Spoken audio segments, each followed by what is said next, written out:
اب میں آپ کو یہ بھی سمجھا دوں کہ متقدمین کسے کہتے ہیں، متاخرین کسے کہتے ہیں۔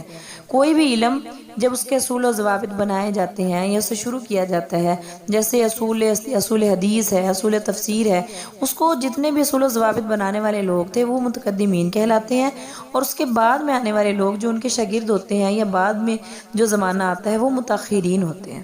ٹھیک ہے، تو متقدمین کے نزدیک حدثنی اور اخبارنی میں کوئی فرق نہیں ہے، یہ مترادف ہے، اور متاخرین کے نزدیک یہ فرق ہے کہ اگر استاد پڑھے اور شاگرد سنتا رہے تو شاگرد کے تنہا ہونے کی صورت میں حدثنی اور بہت ہونے کی صورت میں حدثنا کہا جاتا ہے۔ یعنی حدثنی متکلم یہ اس کا صیغہ واحد کا صیغہ ہے، اور حدثنا جمع کا صیغہ ہے۔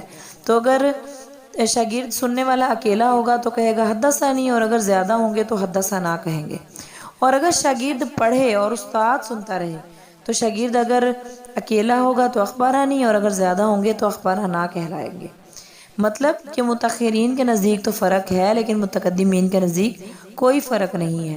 متاخرین کے نزدیک جو فرق ہے وہ یہ کہتے ہیں کہ اگر شاگرد سنے گا استاد پڑھائے گا تو کیا ہوگا، حدثنی، اور اگر شاگرد پڑھے گا اور استاد سنے گا تو ہوگا اخبارانی۔ ٹھیک ہے، یہ تو خبر واحد کی اقسام تھی۔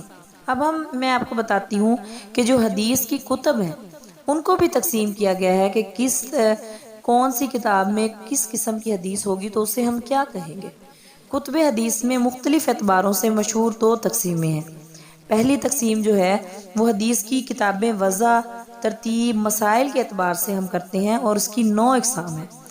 جامع ہے، سنن، مسند، معجم، جز، مفرد، غریب، مستخرج اور مستدرک۔ جامع کہتے ہیں ایسی کتاب کو جس میں تفسیر، عقائد، آداب، احکام، مناقب، سیر یعنی نبی کریم صلی اللہ علیہ وسلم کی سیرت ہے، فتن، علامات قیامت وغیرہ کا ذکر ہوگا، وہ کیا ہوگی، وہ جامع کتاب ہوگی۔ جیسے جامع ترمذی ہے، ٹھیک ہے، اور بخاری شریف ہے، یہ جامع کتابیں ہیں۔ اور سنن کہتے ہیں ایسی کتاب کو جس میں احکام کی احادیث ہوں، اور وہ جو احکام کی احادیث ہیں وہ فقہی ابواب کی ترتیب کے موافق ہوں، اور ایسی کتابوں کو کیا کہتے ہیں، سنن کہتے ہیں۔ اس کی مثال سنن ابی داؤد ہے، سنن نسائی ہے، سنن ابن ماجہ ہے۔ ان میں جتنے بھی ابواب ہیں وہ کس طرح سے بیان کیے جاتے ہیں، جیسے باب الصلاۃ ہے، اس میں نماز کے مسائل کا ذکر ہے، باب الزکوٰۃ ہے، اس میں زکوٰۃ کے مسائل کا ذکر ہے۔ اور مسند کہتے ہیں وہ کتاب جس میں صحابہ کرام کی ترتیب رتبی یا ترتیب حروف ہجا یا تقدم اور تاخر اسلامی کے لحاظ سے حدیث مذکور ہوں۔ مطلب صحابہ کرام کی ترتیب رتبی یعنی پہلے کس کا رتبہ ہے، بعد میں کس کا رتبہ ہے، اس اعتبار سے احادیث کا ذکر کیا جاتا ہے۔ یعنی حضرت ابوبکر صدیق کی احادیث کو پہلے ذکر کیا جائے گا، حضرت عمر کی احادیث کو بعد میں ذکر کیا جائے گا، اس اعتبار سے۔ اور ترتیب حروف ہجا کہ الف سے شروع ہونے والے سارے صحابہ کرام کا ذکر جو ہے، سارے صحابہ کرام کی احادیث کو پہلے ذکر کیا گیا، بے والی جو ہے ان کو بعد میں ذکر کیا گیا، اس ترتیب سے، یعنی حروف ہجا کے اعتبار سے۔ اور یا پھر تقدم اور تاخر اسلامی کہ پہلے جو لوگ مسلمان ہوئے ان کی جو احادیث ہے ان کو پہلے ذکر کیا گیا، بعد میں جو لوگ مسلمان ہوئے ان کی جو احادیث ہے ان کو بعد میں ذکر کیا گیا ہے۔ اس طرح سے جس کتاب میں لکھا جائے، صحابہ کرام کی ترتیب سے لکھا جائے، اسے کہتے ہیں مسند۔ اور اس کی مثال مسند احمد ہے، مسند دارمی ہے کہ اس میں صحابہ کرام کی ترتیب کے اعتبار سے احادیث کو جمع کیا گیا ہے۔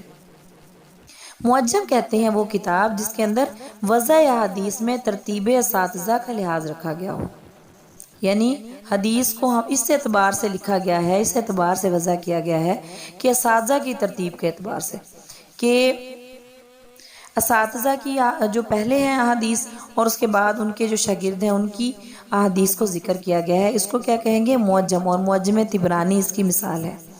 جز کہتے ہیں وہ کتاب جس میں صرف ایک مسئلے کی حدیث یکجا ہو جائے، یعنی پوری کتاب کے اندر صرف نماز کے مسائل ہیں، یہ پوری کتاب کے اندر صرف زکوٰۃ کے مسائل ہیں، اور یہ پوری کتاب کے اندر صرف رفع یدین کے مسائل ہیں، تو اس کتاب کو کیا کہیں گے، جز کہیں گے۔ جیسے جز رفع یدین للبخاری، جز قرات للبہیقی کہ امام بہیقی نے جو لکھی ہے وہ جز القرات لکھی ہے کہ ساری کی ساری اس کے اندر جو ہے وہ قرات کے مسائل موجود ہیں۔ اسی طرح جو امام بخاری نے لکھی ہے رفع یدین کے بارے میں کہ تمام کے تمام رفع یدین کے جتنے بھی وہ ہیں مسائل ہیں وہ ایک کتاب میں موجود ہیں۔ مفرد کہتے ہیں ایسی کتاب کو جس میں ایک شخص کی کل روایات کا ذکر ہو، جیسے امام ابو ہریرہ کی تمام روایات کو ایک کتاب میں لکھ دیا ہے، حضرت عائشہ کی تمام روایات کو ایک کتاب میں لکھ دیا ہے، ایسی کتاب کو کیا کہیں گے؟ مفرد کہیں گے۔ پھر ہے غریب۔ غریب کہتے ہیں وہ کتاب جس میں ایک محدث ہے، ان کے متفردات جو کسی شیخ سے ہیں وہ ذکر ہوں، ٹھیک ہے، اس سے کیا کہیں گے؟ غریب کہیں گے۔ اور مستخرج وہ کتاب ہے جس میں دوسری کتابوں کی حدیثوں کی زائد سندوں کا استخراج کیا گیا ہو، جیسے مستخرج ابو عوانہ ہے۔ زائد سندوں کا کیا مطلب ہے کہ جیسے انما الاعمال بالنیات ایک حدیث ہے، اس کی ایک سند سے ذکر کیا گیا ہے، بخاری شریف میں ذکر ہے، ایک سند مسلم شریف میں اس کا ذکر ہے، باقی جتنی بھی سندیں ہیں، یعنی باقی جتنی بھی لڑیاں نبی کریم صلی اللہ علیہ وسلم تک جا رہی ہیں، سندیں ہیں، ان کو کیا کس میں ذکر کیا جائے گا؟ مستخرج میں ذکر کیا جائے گا، باقی تمام اسناد کو۔ اور اس کی ایک مثال مستخرج ابو عوانہ ہے کہ اس میں حدیث کی جو زائد سندیں ہیں ان کا استخراج کر کے وہ لکھا گیا ہے۔ مستدرک کسے کہتے ہیں؟ مستدرک کہتے ہیں وہ کتاب جس میں دوسری کتاب کی شرط کے موافق اس کی رہی ہوئی حدیثوں کو پورا کر دیا گیا ہو، جیسے اس کی مثال کہ جامع کے اندر کون کون سی شرطیں لکھی گئی ہیں، تفسیر ہے، عقائد ہے، آداب ہے، احکام ہے، مناقب ہے، اس طرح کی ساری احادیث کو جامع میں جمع کیا جاتا ہے۔ اگر کوئی حدیث جامع میں نہیں لکھی گئی، کوئی رہ گئی ہے، علامات قیامت سے ریلیٹڈ ہے، عقائد سے ریلیٹڈ ہے، آداب سے ریلیٹڈ ہے، تو اس کو ہم کس میں لکھ دیں گے؟ اس کو ہم مستدرک میں لکھ دیں گے۔ یا اسی طرح ابواب فقہ پر کوئی حدیث ہے تو وہ سنن میں لکھی جانی چاہیے تھی، لیکن اگر وہ سنن میں موجود نہیں ہے تو ہم اس کو کیا کریں گے؟ مستدرک میں لکھ دیں گے۔ یہ تھی حدیث کی ایک مشہور تقسیم جو کس اعتبار سے تھی؟ ترتیب مسائل کے اعتبار سے تھی، کتاب کو وضع کرنے کے اعتبار سے تھی، اور اس کی 9 قسمیں تھی۔ اور جو دوسری تقسیم ہے وہ انشاءاللہ میں آپ کو نیکسٹ لیکچر میں بتاؤں گی۔ وآخر دعوانا الحمدللہ رب العالمین۔